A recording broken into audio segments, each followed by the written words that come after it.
ওনারা বিশেষ কোনো মহলের প্রভাবিত হয়ে তারা কাজ করছে। কিন্তু আনফরচুনেটলি আমরা আজকে অনলাইনে যাই কিংবা বিভিন্ন প্যানেলের প্রেস কনফারেন্সগুলো দেখি, তাহলে দেখি তারা শিক্ষার্থীদের জন্য কি করতে চায় তার চেয়ে বেশি আলোচনা করে ঐক্যবদ্ধ শিক্ষার্থী জোটকে কিভাবে দমিয়ে রাখা যায়।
আমি মনে করছি ঢাবি প্রশাসন এবং আমাদের যে নির্বাচনী কমিশন আছে, নির্বাচন কমিশন, তারা আমাদের পক্ষে মানে তেমন কোনো কাজ করছে না। আমাদের মানে ওনারা বিশেষ কোনো মহলের প্রভাবিত হয়ে তারা কাজ করছে, এটা আমরা নিন্দা জানাই।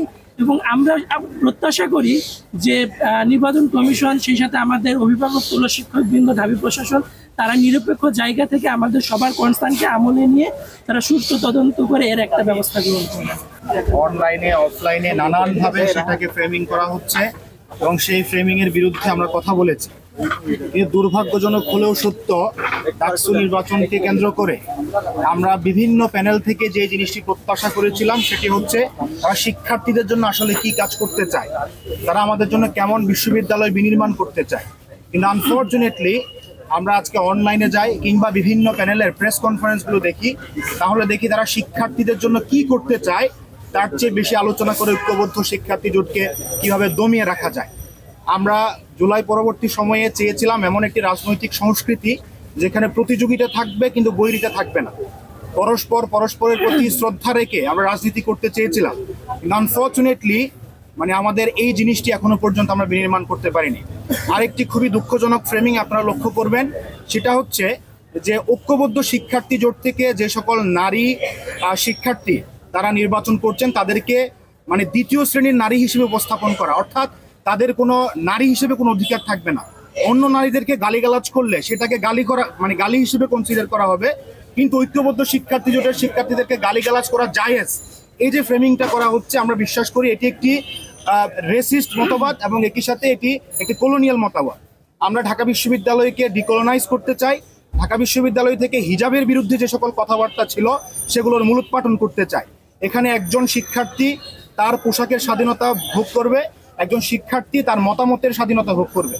এবং একটা জিনিস আমরা পরিষ্কার করে বলতে চাই, আমরা জুলাই পরবর্তী সময়ে শহীদ এবং গাজীদের আকাঙ্ক্ষার ভিত্তিতে নতুন বাংলাদেশ গড়তে চাই, কিন্তু আমরা এখনো পর্যন্ত সেই নতুন বাংলাদেশের মডেল কেমন হবে সেই মডেলটি উপস্থাপন করতে পারিনি। আপনারা যদি ঐক্যবদ্ধ শিক্ষার্থী জোটের দিকে তাকান তাহলে সেখানে দেখবেন সেখানে ডাইভার্সিফাইড কালচারের মানুষজন রয়েছে, সেখানে আমরা ফিজিক্যালি চ্যালেঞ্জ ভাইরাও রয়েছেন, বোনরাও রয়েছেন, সেখানে আমাদের অন্য অন্য সম্প্রদায়ের যে সকল শিক্ষার্থী ভাইরা রয়েছেন তাদের রিপ্রেজেন্টেশনটা রয়েছে। অর্থাৎ আমরা যে একটা মাল্টি কালচারাল বাংলাদেশ বিনির্মাণ করতে চাই তার একটি রিফ্লেকশন হচ্ছে আমাদের ঐক্যবদ্ধ শিক্ষার্থী জোট। আমরা পুরো বাংলাদেশকে দেখাতে চাই যেভাবে ঢাকা বিশ্ববিদ্যালয়ের শিক্ষার্থীরা দেশকে স্বাধীন করেছে, সেভাবেই ঢাকা বিশ্ববিদ্যালয় থেকে নতুন বাংলাদেশ গঠনের যে রূপরেখা সেই রূপরেখাটি উন্মোচন হবে।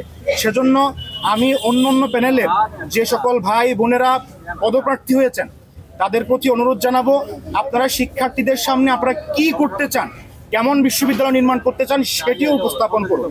সেটি না করে যদি আপনারা কাদা ছোড়াছুড়িগুলো অব্যাহত রাখেন তাহলে আমরা ধরে নেব আপনারা সামনেও নির্বাচিত হওয়ার পরেও রাজনৈতিক প্রতিহিংসার রাজনীতি আপনারা করবেন, আপনারা এই প্রতিহিংসাকে জিয়ে রাখার রাজনীতি করবেন।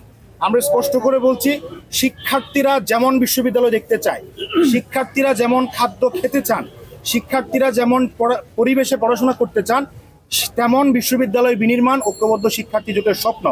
আমরা আবু সাদিক কায়েম, SM ফরহাদ এবং মহিউদ্দিনের নেতৃত্বে যে প্যানেল, সেই প্যানেল যে বিশ্ববিদ্যালয়ের স্বপ্ন আপনাদেরকে দেখাচ্ছি, আমরা দায়িত্ব পেলে সেই বিশ্ববিদ্যালয় বিনির্মাণ করে আপনাদেরকে দেখাবো ইনশাআল্লাহ।